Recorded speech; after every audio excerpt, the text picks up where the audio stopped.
1988లో ఉమ్మడి తెలుగు రాష్ట్రంలో ఏర్పాటైనటువంటి జనవిజ్ఞాన వేదిక గత 35 సంవత్సరాలుగా శరవేగంగా పురోగమిస్తూ రెండు తెలుగు రాష్ట్రాలతో పాటు ఇతర దక్షిణాది రాష్ట్రాల్లో కూడా తన ముద్ర వేసుకుంటూ అనేక సామాజిక ఆర్థిక కీలక రంగాల్లో తన యొక్క ప్రభావాన్ని చూపుతూ ముందు వెళ్తున్న సంస్థ జనవిజ్ఞాన వేదిక. జనవిజ్ఞానానికి సంబంధించి సామాజికంగా ఆర్థికంగా అనేక కార్యక్రమాలు చేపడుతూ రాజకీయంగా వస్తున్న మార్పులు కూడా గమనిస్తూ రాజకీయ సమాలోచనలకు తనమంత కర్తవ్యాన్ని పోషిస్తూనే ఈరోజు జనవిజ్ఞాన వేదిక ప్రజా శ్రేయస్సు కోసం, దేశ సమగ్రత కోసం, దేశ సమైక్యత కోసం తన వంతు కృషి సలుపుతూ కొనసాగుతూ ఉంది.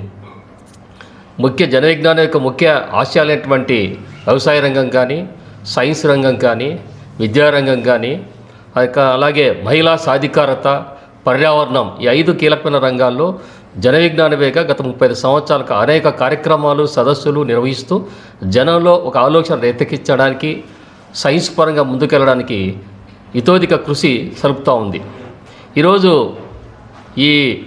ఎందుకంటే ఏ రంగంలో అయినా దేశం ముందుకెళ్ళాలన్నా, దేశంలో మానవులను పూర్తిగా ఉపయోగించుకోవాలన్నా విద్యారంగం చాలా కీలకమైనది. కాబట్టి విద్యారంగంలో సమూలమైన మార్పులు రావడానికి, విద్యారంగంలో సరైన విద్యా విధానం పిల్లలకు అందడానికి, తద్వారా సరైనటువంటి ఉద్యోగ అవకాశాలు కానీ, ఉపాధి అవకాశాలు కానీ, ఒక మంచి పౌరులుగా రూపుదిద్దుకోవడానికి కానీ ఆ విద్యారంగం ఉపయోగపడాలనే ఉద్దేశంతో ఈరోజు జనవిజ్ఞాన వేదిక అనేక తెలుగు రాష్ట్రాలన్నింటిలో కూడా అనేక కార్యక్రమాలు చేపడుతూ అనేక స్కూళ్ళలో లేదా కాలేజీ స్థాయిలో కూడా ఎంత ప్రామాణికంగా విద్య ఉండాలో, ఏ విధంగా విద్య గడపాలనో ఆ విధంగా ఆలోచించి ముందుకెళ్ళడానికి జనవిజ్ఞాన వేదిక అనేక కార్యక్రమాలు చేపడుతూ ఉంది.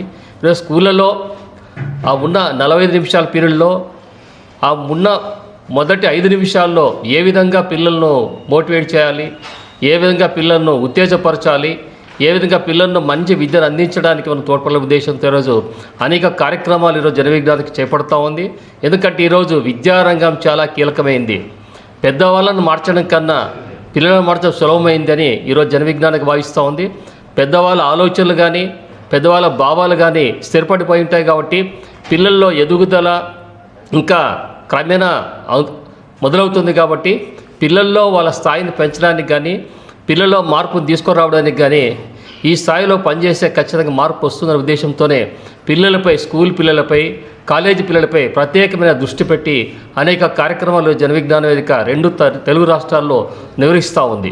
ఈరోజు ఏంటంటే వ్యవసాయ రంగంతో పాటు భారతదేశంలో విద్యారంగం చాలా కీలకమైంది.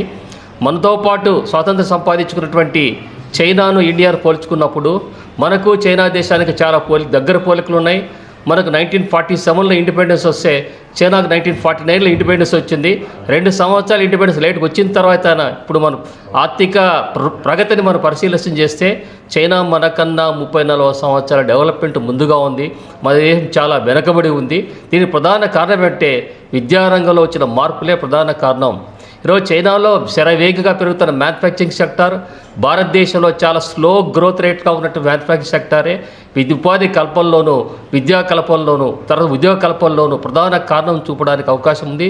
ఈరోజు ప్రపంచంలో 8 పెద్ద దేశాలు ఎంత మ్యానుఫ్యాక్చరింగ్ సెక్టార్లో పాత్ర పోషిస్తున్నాయో అంత ఒక చైనా దేశమే మ్యానుఫ్యాక్చరింగ్ సెక్టార్లో తన వంతు కృషి చేస్తూ ప్రపంచాన్ని ముందుకు నడిపించే పరిస్థితిలో ఉంది. మ్యానుఫ్యాక్చరింగ్ సెక్టార్లో భారతదేశంలో ప్రపంచ జనాభాలో 140 కోట్ల కన్నా జనం ఉన్నప్పటికీ కూడా మ్యానుఫ్యాక్చరింగ్ సెక్టార్లో చాలా వెనుకబడి ఉన్నాం. కాబట్టి భారతదేశంలో ఎంత లక్షల మంది చదువుకున్నా ప్రభుత్వోద్యోగాలు పొందలేక, ఉపాధి పొందలేక, సరైనటువంటి అవకాశాలు లేక ఈరోజు మామూలు జీవితాన్ని గడిపే పరిస్థితి ఉంది. కాబట్టి భారతదేశానికి చైనాకు చాలా దగ్గర పోలికలు ఉన్నప్పటికీ భౌగోళికంగా ఈ మ్యానుఫ్యాక్చరింగ్ సెక్టార్లో ఉన్నటువంటి తేడాల వల్లే భారతదేశం చైనా కన్నా చాలా వెరుగుతుంది. కాబట్టి ఈ పరంగా చూస్తే ఈరోజు ప్రపంచంలో ఉన్న గొప్ప 100 విశ్వవిద్యాలయాల్లో, 100 విద్యా సంస్థల్లో ఒక్కటి కూడా భారతదేశం NITs కానీ, ఐఐటీస్ కానీ, ఐఐఎమ్స్ కానీ, సెంట్రల్ యూనివర్సిటీ కానీ ఏ ఒక్కటి కూడా 100 ప్రపంచ స్థాయి విద్యా సంస్థల స్థానం సంపాదించుకోలేదంటే భారతదేశంలో విద్యాపరంగా ఎంత వెనుకబడి ఉన్నామో, ఏ స్థితిలో ఉన్నామో మనకు స్పష్టంగా అర్థమవుతుంది. కాబట్టి ఈ స్థితి మారడానికి అంటే ఎప్పుడో బ్రిటిష్ వాళ్ళు 100 సంవత్సరాల కింద ప్రవేశపెట్టినటువంటి ఆ విద్యా విధానాన్ని మార్చుకొని భారతదేశ స్థితిగతులకు అనుగుణంగా 21st సెంచరీని దృష్టిలో పెట్టుకొని ఆ 21వ శతాబ్దం అవసరాలకు అనుగుణంగా విద్యారంగాన్ని సమూలంగా మార్పు చేసుకొని విద్యా ప్రమాణాలు పెంచుకుంటూ విద్యా ప్రమాణాలు తీర్చిదిద్దాల్సినటువంటి అధ్యాపకులు కానీ ఉపాధ్యాయులకు కానీ మెరుగుపరుస్తూ క్వాలిటీ ఎడ్యుకేషన్ అందిస్తూ తద్వారా ఉన్నతమైన విద్యను అందించినప్పుడే భారతదేశంలో ఉన్న అపారమైన మానవ వనరులను సరిగా ఉపయోగించడానికి వీలుంటుంది. భారతదేశంలో ఇప్పుడున్న మానవ వనరులు ఎక్కువగా అన్స్కిల్ లేబర్ ఉంది, స్కిల్ లేబర్ మనకు కనపడటం లేదు.